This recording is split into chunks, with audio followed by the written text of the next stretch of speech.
யார் யாரோ வாழ்வீரே சிலுவையை கண்டீரோ, சிலுவைக்காய் பணி செய்ய வாரீரோ. கிறிஸ்துவுக்குள் பிரியமானவர்களே, ஆண்டவரும் இரட்சகருமாகிய இயேசு கிறிஸ்துவின் நாமத்தினாலே எஸ்எம்பியும் என்ஜிபியும் மிஷனரி இயக்கத்தின் சார்பில் உங்கள் அனைவருக்கும் அன்பான வாழ்த்தலை வணக்கத்தையும் தெரிவித்துக் கொள்கிறேன். ஒரு மிஷனரி இயக்கமாக, நற்செய்தி அறிவிக்கிற இயக்கமாக நம்முடைய தேசத்தில் இயங்கி கொண்டிருக்கிறோம். அருமையானவர்களே, நம்முடைய இந்தியாவை மிகவும் அதிகமாக நேசித்தவர் மிஷனரி கால்டுவெல். அவர் சொல்லும்போது சொல்கிறாரு, இந்தியா ஒரு அழகு பெட்டகம் என்று சொல்லுகிறார். ஏனென்றால் நம்ம நாட்டில் இருக்கிற லாங்குவேஜஸில் அவ்வளோ அழகு இருக்குது, நம்முடைய நாட்டில் இருக்கிற கலாச்சாரங்களில் அவ்வளோ அழகு இருக்குது. நீங்கள் ராஜஸ்தான் போனீங்கன்னா ராஜஸ்தானியருடைய உணை, அதை விட்டு குஜராத்துக்கு வந்தீங்கன்னா குஜராத் மக்களுடைய அலங்கரிப்பு. டுங்குவா பீல்னு ஒரு மக்கள் இருக்காங்க, உயரமாக இருப்பாங்க, பெரிய கடாமீச மாதிரி வச்சுருப்பாங்க. அவருடைய நடைகள் பார்த்திங்கன்னா ராஜ நடைகள்னு இருக்கும். இப்படி சொல்லிக்கிட்டே போகலாம். இது விதமான கலாச்சாரங்களில் அதிக பிரியப்பட்ட கால்டுவெல் இந்தியாவுக்கு வந்தவர் இந்தியாவிலேருந்து வெளியே போகவில்லை. அந்த அளவுக்கு இந்தியாவை நேசித்தார். அன்பானவர்களே, அவர் இடையன்குடி என்கிற இடத்துல தங்கியிருந்தார். ஒரு முறை பயங்கரமான காலரா என்கிற கொள்ளை நோய் ஜனங்களை கொள்ளையடித்து போய் கொண்டிருக்கும்போது நிறைய ட்ரீட்மெண்ட்லாம் பண்ணி பார்க்குறாரு. கடைசி அவரால் முடியாதனால இரவு 12 மணிக்கு அரிக்கன் லைட்டை கையில் எடுத்துக்கிட்டு இடையன்குடி கிராமத்தை சுற்றும் பாடல் பாடி தனி ஆளாக ஜெபம் பண்ணி கொண்டே இருப்பாராம். விடிய காலம் 4 மணிக்கு ஆலயத்துக்குள்ளாக வந்து ஆலய மணி அடித்து ஆலயத்துக்குள் விசுவாசிகளை வர வைத்து அங்கேயும் அவர்களுக்காக ஜெபம் பண்ணுவாராம். இந்த செய்தி தினமணி என்கிற பத்திரிகையில் எழுதப்பட்டிருந்த செய்தியை நான் உங்களுக்கு சொல்லிக் கொண்டிருக்கிறேன். என் அன்புக்குரியல, இப்படி இந்தியாவை அவர்கள் நேசித்தது போல இந்த காலகட்டத்தில் இருக்கிற கிறிஸ்தவர்களாகிய நாமும் இந்தியாவை நேசித்து இந்தியாவுக்கு நம்ம என்ன செய்கிறோம் அப்படிங்கிறது ஒரு பெரிய ஒரு கேள்விக்குறி. பார்த்துக்குங்க அருமையானவர்களே, நம்பிக்கை தொலைக்காட்சி மூலமாக இப்படி ஒவ்வொரு சனிக்கிழமை 7:45க்கு நடக்கிற மாதிரி ஒவ்வொரு வியாழக்கிழமை 8:30 மணிக்கும், அதே போல் ஞாயிற்றுக்கிழமையில் காலை 6 மணிக்கும் எங்களுடைய செய்தி வருகிறது. நீங்கள் பாருங்கள். போதகர்கள் சபைகளிலே உங்களுக்கு தெரிந்த குடும்பங்களிடத்தில் இதெல்லாம் சொல்லி அறிமுகப்படுத்த அன்போடு கேட்டுக்கொள்கிறேன். அது மாத்திரமல்ல, கர்த்தருடைய வருகைக்கு என்று சொல்லி ஆயத்தமாக இருக்கிறதற்காக ஆத்மாவை தேடி என்கிற இந்த பத்திரிகையை இதை நாங்கள் வெளியிடுகிறோம். இது நம்ம ஆத்மாவுக்கு ரொம்ப பிரயோஜனமாக இருக்கும். வருகைக்கு நம்மை காத்திருக்கக்கூடியவர்களாக இருக்கிறதுக்கு நிறைய சாட்சியோடு கூட செய்தியை நாங்கள் இதில் எழுதியிருக்கிறோம். ஆகவே இந்த பத்திரிக்கை உங்கள் வீட்டுக்கு வரணும். உங்களுடைய அட்ரஸ் தாங்க, உங்களுடைய வாட்ஸ்அப் நம்பர் அனுப்புங்க, நாங்கள் அனுப்பி வைக்கிறோம். அதோடு கூட ஊழியத்தின் தேவைகளுக்காக அருமையானவர்களே ஒரு சேமிப்பு பெட்டி வைத்திருக்கிறோம். கர்த்தர் உங்களை ஏவுவார் என்றால் உங்களுடைய வீடுகளில் இந்த பெட்டிகளை வைத்து உங்கள் வீட்டில் பிறந்த நாள், பிள்ளைகளுக்கு திருமண நாட்கள், பிள்ளைகள் ஹையர் ஸ்டடி போகும்போது கர்த்தருக்கு என்று சொல்லி நான் ஸ்தோத்திர காணிக்கையாக எடுத்து வைத்து நீங்கள் கொடுக்குற இந்த காணிக்கை கிராமங்களில் ஆலயங்கள் கட்டுவதற்கு பயன்படுத்தப்படும். அருமையானவர்களே, இந்த இயக்கத்தில் 197 மிஷினரிகள் வேலை செய்கிறார்கள். ஒரு மிஷினரிக்கு ஸ்பான்சர்ஷிப் 3000 ரூபாய். ஆதிவாசி குழந்தைகள் 250 பேர் விடுதியில் இருக்காங்க. 148 பேர் டே ஸ்காலராக இருக்காங்க. அருமையானவர்களே, இன்னும் நிறைய தேவைகள் இருக்குது. அதோடு கூட மணிப்பூரில் பாதிக்கப்பட்ட குழந்தைகள் ஒரு 58 பேர் ஒரு விடுதியில் வைத்திருக்கு. இந்த குழந்தைகளை ஸ்பான்சர் செய்வதற்கு ஒரு பகுதி 600, முழுமையாக பொறுப்படுவதற்கு 1200 ரூபாய். கிராமங்களில் ஆலயங்களை நிறைய இடங்களில் கட்டணும்.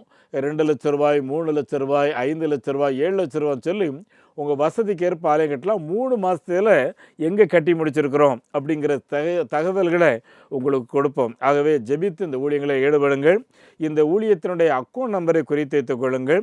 நெகேமியா new generation partaker movement, state bank of India, 42 17 80 20 691, IFSC code SPIN 0061767. அதே போல் salvation mission partaker movement SMPM, south Indian bank 0886073 0000169, IFSC code SIPL 0000886. இவங்களுடைய தொலைபேசி எண் 9043 86755 94443 7550. அருமையானவர்களே, இன்றைக்கான கர்த்தருடைய வார்த்தை, கர்த்தருக்குள் எப்பொழுதும் சந்தோஷமாயிருங்கள், சந்தோஷமாயிருங்கள் என்று மறுபடியும் நான் உங்களுக்கு சொல்கிறேன். அருமையானவர்களே, பிலிப்பியர் 4வது அதிகாரத்தில் 4வது 5வது வசனத்திலிருந்து 9 வசனம் வரையிலையும் பிலிப்பிய திருச்சபைக்கு இந்த கடிதத்தை பவுல் எழுதும்போது தொடர்ந்து எழுதுகிறார். உங்கள் சாந்த குணம் எல்லா மனிதர்களுக்கும் தெரிந்திருப்பதாக, கர்த்தர் அருகில் இருக்கிறார், நீங்கள் எதை குறித்தும் கவலைப்படாதிருங்கள், எல்லாவற்றையும் குறித்த விண்ணப்பங்களை ஸ்தோத்திரத்தோடு கூடிய ஜெபத்தினால் வேண்டுதலினாலும் தேவனுக்கு தெரியப்படுத்துங்கள். அப்பொழுது எல்லா புத்திக்கு மேலான தேவ சமாதானம் உங்கள் இருதயங்களையும் உங்களுடைய சிந்தனைகளையும் கிறிஸ்து இயேசுவுக்குள்ளாக காத்துக்கொள்ளும். கடைசியாக சகோதரர்களே, உண்மை உள்ளவைகள் எவைகளோ, ஒழுக்கம் உள்ளவைகள் எவைகளோ, நீதி உள்ளவைகள் எவைகளோ, கற்புள்ளவைகள் எவைகளோ, அன்புள்ளவைகள் எவைகளோ, நற்பெயர் உள்ளவைகள் எவைகளோ, புண்ணியம் எதுவோ புகழ் எதுவோ, இவைகளையே சிந்தித்து கொண்டிருங்கள். நீங்கள் என்னிடத்தில் இவைகளை கற்று பெற்று கொண்டிருக்கிறீர்கள் என்று சொல்லி பவுல் தன்னையே ஒரு ரோல் மாடலாக இந்த இடத்துல வைத்து எழுதுகிறார். இந்த கடிதத்தை அவர் எழுதும்போது அருமையானவர்களே, செசரியான்கிற இடத்துல ஜெயிலில் இருக்கிறார். ஒரு ஜெயில் கைதி. அருமையானவர்களே, பிலிப்பி என்பது ஒரு பெரிய பட்டணம். மகா அலெக்சாண்டர் அவங்க அப்பா பேரில் உருவாக்குன ஒரு பட்டணம் தான் பிலிப்பிய பட்டணம். மிக அறிவாளிகள் இருக்கிற இடம். அங்கே இருக்கிற திருச்சபைக்கு ஜெயில் கைதி ஒருத்தர் நீங்கள் சந்தோஷமாக இருங்கன்னு சொல்லி எழுதுகிறார். அப்படின்னா என் அன்பானவர்களே, நாம் எப்படிப்பட்ட சந்தோஷத்தை அனுபவிக்கிறோம், எப்படிப்பட்ட மகிழ்ச்சியோடு இருக்கிறோம் அப்படிங்கிறத கொஞ்சம் யோசித்து பாருங்கள். அருமையானவர்களே, மேரி தன்னுடைய 2 கால்களையும் இழந்து விட்டார். அவருடைய தகப்பனார் டெரிக் மேனுவல், அன்புக்குரியவர்களே, பயங்கரமான குடிகாரர், பெரிய செல்வந்தர், ரொம்ப துன்மார்க்கம். ஆனால் மகள் இப்படி பிறந்ததை பார்த்த உடனேயே எல்லா துன்மார்க்கத்தை விட்டுட்டு இந்த மகளை ஒரு சிறப்பான ஒரு மகளாக உருவாக்கணும்னு சொல்லி அந்த மகளுக்கு நிறைய ஊக்கம் நிறைந்த வார்த்தையை அவர் கொடுக்கிறார். பார்த்துக்குங்க அருமையானவர்களே, ஒரு காலகட்டம் வரும்போது ஓட்டப்பந்தயத்தில் அந்த மகளை தோளில் தூக்கி வச்சுட்டு இவரும் ஓடுவாராம். ஓட்டத்தில் ஜெயிக்கணுங்கிறது முக்கியம் இல்லை, மகளையும் ஓட வைக்க வேண்டும் என்பது அவரோட நோக்கம். பாருங்க, நீச்சல் அடிக்கும்போது இந்த மகளை தோள் மேலே போட்டு இவரும் நீச்சல் அடிப்பாராம், நீச்சல் போட்டியில் கலந்து கொள்வாராம். சில நேரங்களில் மகளை தனியாக தண்ணியில் போட்டு கைகளை அடிக்க சொல்லுவாராம். பார்த்துக்குங்க, எதற்காக பாருங்க, என் மகா எந்த விதத்திலையும் ஊனமானவள் கிடையாது என்பதற்காக இந்த டெரிக் மேனுவல் தன்னையே ஒரு செல்ஃப் மோட்டிவேட் பண்ணுறது இல்லாமல் தன் மகளையும் மோட்டிவேட் பண்ணி சிறப்பான ஒரு செயல்பாடுகளை செய்ய வைக்கிற. ஒரு முறை பத்திரிகையாளர் கேட்குறாங்க, இவளெல்லாம் செய்கிறதுக்கு உங்களுக்கு சிரமம் இல்லையான்னு சொல்லி அவர் சொல்கிறாரு, என் மகா மூலமாக தான் நான் இயேசுவின் அன்பை கண்டு கொண்டேன். என் மகா இயேசுவை நேசிக்கிறது போல் நான் நேசிக்கிறேன். அது மாத்திரம் இல்லைங்க, என் மகா மேலே சூரிய வெளிச்சம் படும்போது, என் மகா மேலே இயற்கையான அந்த காற்று பட்டு என் மகளுடைய தலை முடிகள்லாம் பறந்து போகும்போது நான் பரலோகத்தில் ஆண்டவரோடு கூட இருக்கிற மகிழ்ச்சியை நான் அனுபவிக்கிறேன்னு சொல்லி சொன்னாராம். பார்த்துங்க அன்புக்குரியவர்களே, நம்மள பலர் என்ன சந்தோஷம் நினைக்கிறோன்னா, விபச்சாரி வீட்டுக்கு போகிறது, சினிமா பார்க்குறது, குடிக்கிறது, இல்லைன்னா சும்மா தேவையில்லாமல் அரட்டடிக்கிறது தான் சந்தோஷம் இருக்கும். இதெல்லாம் அற்ப நிமிஷம். பார்த்துக்குங்க. ஆனால் நிலையான சந்தோஷத்தை தான் பவுல் எழுதுகிறாரு. நிலையான சந்தோஷத்தை தான் டெரிக் மேனுவேல் தன்னுடைய வாழ்க்கையிலே அனுபவித்திருக்கிறார். என் அன்புக்குரியவர்களை, இந்த காரியங்களை செயல்படுத்தணும்னா நமக்கு வேண்டியதெல்லாம் பார்த்திங்கன்னா விசுவாசம். பார்த்துக்குங்க அருமையானவர்களே, விசுவாசம் இல்லாமல் தேவனுக்கு பிரியமாக இருக்கிறது கூடாத காரியம் என்று சொல்லி எபிரேயர் 11ஆவது அதிகாரத்தில் 8-9 வரைக்கும் எழுதியிருக்கு. பார்த்துக்குங்க அருமையானவர்களே, இந்த ஆபிரகாமை விசுவாசத்துக்கு முன் வைக்கும்போது பார்த்தீங்கன்னா, ஆபிரகாம் ஒரு பெரிய செல்வந்தர். ஆனால் ஒரு நாள் ஆண்டவர் அவரை கூப்பிட்றாரு, ஏன் பின்னாடி வான்னு சொல்லி பைபிள் எழுதியிருக்குது. தன்னுடைய செல்வம், அந்தஸ்து, ரெண்டாவது அவங்க அப்பா விக்கிரக ஆராதனை தொழில். பார்த்துக்குங்க அதெல்லாம் விட்டுட்டு எல்லாவற்றையும் விட்டு இயேசுவுக்கு பின்னால் நடந்து வர்றாரு. பைபிள் எழுதியிருக்கு, ஆபிரகாம் எங்கே போகிறாருன்னு அவருக்கே தெரியாதுன்னு சொல்லி எழுதியிருக்கு. பார்த்துங்க என் அன்புக்குரியவர்களே, அப்படி புறப்பட்டு போன ஆபிரகாமை ஆண்டவர் எவ்வளவோ ஆசீர்வதித்தார் தெரியுமா? இன்னைக்கும் வரைக்கும் நம்ம ஆபிரகாமை குறித்து பேசுகிறோம். பார்த்துக்குங்க என் அன்பான தேவனுடைய பிள்ளைகளே, இந்த ஆபிரகாமுடைய வாழ்க்கையில் கர்த்தர் ஆசீர்வதிக்கிறதுக்கு முக்கியமான காரணம் என்னன்னு சொல்லி பார்த்தீங்கன்னா, கர்த்தருடைய சத்தத்துக்கு கீழ்ப்படிந்தது மாத்திரம் இல்லை, எங்கே போனாலும் சரி, வீடு கட்டுறாரோ இல்லையோ, முதலாவது கர்த்தருக்குன்னு சொல்லி ஒரு தொழுகை ஸ்தலத்தை அங்கே உருவாக்கிடுவார். அருமையானவர்களே, அவருடைய மனைவி சாராள் அவங்க என்ன செய்கிறாங்களோ அதுக்கெல்லாம் 100% 100% கோஆப்ரேட் பண்ணாங்க. பார்த்துக்கு ஒரு நாள் திடீர்னு விருந்தாளியை கூப்பிட்டு வந்துடுறாரு. அப்போ இந்த விருந்தாளியை கூப்பிட்டு வந்து உணவு கொடுமாங்கிறாரு. இவங்க 2 பேர் தான் புருஷன் பொண்டாட்டி. 2 விருந்தாளிக்கு திடீர்னு எப்படி செய்ய முடியும்? என்னால் இந்த அம்மா சிரித்த முகத்தோட எனக்கு உணவு தயாரித்து பரிமாறினாங்க. அந்த வீட்டுக்கு குழந்தை பாக்கியம் இல்லை. அந்த வந்தவங்க சொல்லிட்டு போகிறாங்க, அடுத்த வருஷம் நாங்கள் வருவோம், உன் கையில் ஒரு குழந்தை இருக்கும்னு சொல்லி. என் அன்புக்குரியவர்களே, இதில் பைபிளில் என்ன எழுதியிருக்குன்னா, இவர்கள் அறியாமலேயே தேவதூதர்களை உபசரித்தார்கள் அப்படின்னு சொல்லி எழுதியிருக்கு. பார்த்துங்க அன்புக்குரியவர்களே, இப்படிப்பட்ட ஆழமான விசுவாசத்தை நாமும் கொண்டவர்களாக இருக்க வேண்டும்.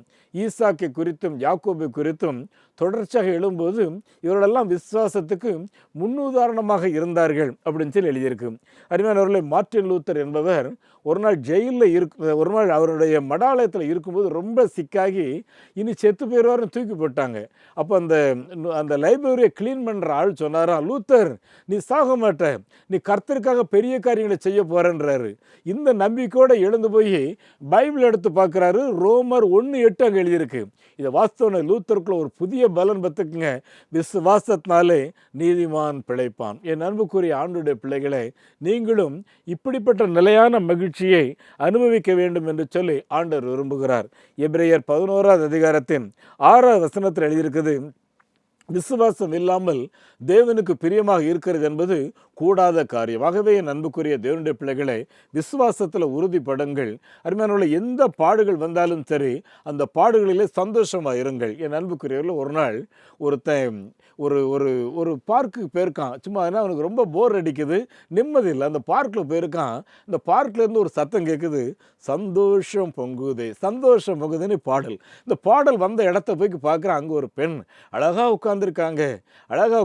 இதை பார்த்தோன்னே எனக்கு ரொம்ப சந்தோஷம். அந்த பாடலை கேட்டுக்கிட்டு இருந்தவன் அவர்கிட்ட சொல்கிறான், அம்மா நீ ரொம்ப அழகாக இருக்க, அதனால தான் நீ சந்தோஷமாக இருக்கிறேன்னு சொல்லி சந்தோஷம் பொங்குதேன்னு சொல்லி நீ பாடல் பாடுறன்னு சொல்லிட்டு அவர்கிட்ட சொன்னாலாம், என் மூக்கை பாரு எப்படி சப்பையாக இருக்குது, என் தோற்றத்தை பாரு நான் எவ்வளோ அசிங்கமாக இருக்கேன்னு சொல்லி. அப்போ இந்த பிள்ளை சொன்னாலாம், பிரதர் ரொம்ப சந்தோஷம், நீ வாழ்த்துனீங்க, எனக்கு எல்லாமே இருக்குது, ஆனால் நான் இந்த இடத்துலேருந்து எழுந்திருக்கணும்னா உங்களை போல் யாராவது வந்து எனக்கு உதவி செய்ததான். 2 கால்கள் கிடையாது பார்த்துக்குங்க. என் அன்புக்குரிய தேவனுடைய பிள்ளைகளை, மகிழ்ச்சி என்பது, சந்தோஷம் என்பது இப்படி ஏதோ ஒன்று இருந்தால் தான் சந்தோஷம் மகிழ்ச்சி அப்படிங்கிறது கிடையாது. இதையும் தாண்டினது தான் சந்தோஷம், இதுதான் மகிழ்ச்சி. அதனால தான் அந்த பிள்ளை சந்தோஷமாக இருக்கிறேன்னு சொல்லி பாடல் பாடுகிறேன். இதுதான் பவுல் இந்த பிலிப்பிய திருச்சபை கடிதமாக எழுதுகிறாரு. சந்தோஷமாக இருங்கள். உங்களுக்கு நிறைய தேவை இருக்கும், விசுவாசத்தோடு ஆண்டவர்கிட்ட சொல்லுங்கள். நடந்த ஒரு சம்பவத்தை சொல்கிறேன்.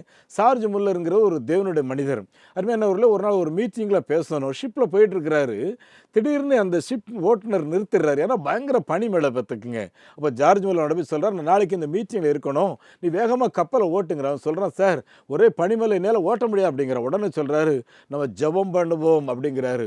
அவன் சொல்கிறான், சார் இதெல்லாம் எப்படி சார் ஜெபம் பண்ணால் நடக்கும்னு சொல்லி. உனக்கு விசுவாசத்தில் நீ கீழே இறங்கிரு. உடனே துணை மாழ்வியை கூப்பிட்டு அந்த சீட்டில் உட்கார வச்சு நம்ம 2 பேரும் ஜெபம் பண்ணுவோம், நீ கப்பல் ஓட. அவன் சொல்கிறான், சார் நம்ம ஜெபம் பண்ணுவோம், கர்த்தர் நிச்சயமாக காரியங்களை செய்வார் அப்படின்னு சொல்லிட்டு 2 பேரும் சேர்ந்து ஒரு சின்ன ஜெபத்தை பண்ணுறாங்க. பண்ணிட்டு கண்ணை திறந்து பார்க்குறாங்க, பனி மேலேயும் ஒன்றும் இல்லை, கப்பல் போயிட்டே இருக்குது. உடனே அந்த மாலுமி சொன்னாராம், சார் இப்போ நான் ஓட்டுறேன். இல்லைப்பா, உனக்கு விசுவாசம் இல்லை, அவன் விசுவாசத்தோட ஜெபம் பண்ணால் இங்கே திறந்துருச்சு, இப்போ போயிட்டே இருக்கிறோம் பார்த்துக்குங்க. என் அன்புக்குரிய தேவனுடைய பிள்ளைகளே, விசுவாசத்தில் உறுதியாக இருங்கள். இதில் தான் உண்மையான சந்தோஷம் இருக்குது. இந்த சந்தோஷத்தை அனுபவிங்க. கர்த்தர் உங்களை ஆசீர்வதிப்பார். உங்களுக்காக நான் ஜெபிக்க விரும்புகிறேன். எங்கள் பரலோகத்தின் நல்ல ஆண்டவரே, நாங்கள் சந்தோஷமாக இருங்கள் என்று சொல்லி மறுபடியும் உங்களுக்கு சொல்லுகிறேன் என்று சொல்லி பவுல் பிலிப்பிய திருச்சபைக்கு எழுதின அந்த கடிதத்தை நினைவு பார்த்து ஆண்டவரே நன்றி செலுத்துகிறோம். ஆபிரகாமுடைய சந்தோஷத்தை நினைத்து பார்க்கிறோம். ஆண்டவரே, தொடர்ச்சியாக எங்களுடைய முன்னோர்கள் ஆண்டவரே ஈசாக்கு யாக்கோபுடைய விசுவாசத்தை நினைத்து பார்க்கிறோம். ஆண்டவரே, எங்கள் மத்தியிலே வாழ்ந்து போன ஜார்ஜ் முல்லர் என்பவருடைய விசுவாசத்தை நினைத்துமே நாங்கள் ஸ்தோத்தரிக்கிறோம். ஆண்டவரே, ஆபிரகாம் லிங்கனும் இதே போல விசுவாசத்தோடு கூட ஜெபித்து பெரிய காரியங்களை செய்தார் என்று சொல்லி பார்க்கிறோம். ஆண்டவரே, என்னுடைய வாழ்க்கையிலையும் நாங்கள் சந்தோஷமாக இருக்கிறதற்கு இயேசு எனக்கு போதுமானவர், இயேசு எனக்காக யாவையும் செய்து முடிக்கிறேன் என்கிற விசுவாசத்தில் பலப்படும்படி உதவி செய்யும். இந்த வார்த்தைகளை கேட்டுக்கொண்டிருக்கிற ஒவ்வொருவரையும் திடப்படுத்தும். அப்படியே நீர் செய்கிறதற்காக ஸ்தோத்திரம். ஆண்டவரும் இரட்சகருமாகிய இயேசு கிறிஸ்துவின் நாமத்தில் இந்த ஜெபத்தை கேட்கின்றோம் பிதாவே, ஆமேன். நம்முடைய ஆண்டவர் இயேசு கிறிஸ்துவனுடைய கிருபையும் பிதாவாகிய தேவனின் அன்பும் பரிசுத்த ஆவியானுடைய நடத்துதல் பராமரிப்பு ஆசீர்வாதம் நம் அனைவரோடும் இன்றும் என்றும் சதா காலங்களிலேயும் தங்கியிருப்பதாக, ஆமேன். இந்த மாபெரும் நற்செய்தி பணியில ஒரு ஆதிவாசி குழந்தைய நீங்க 600 ரூபாய் கொடுத்து படிக்க வைக்கலாமே, உங்களால் ஏன்ற தொகையை கொடுத்து ஒரு ஆலயங்கள் கட்டுவதற்கு தீர்மானம் எடுக்கலாமே, உங்களுடைய பங்குகள் என்ன?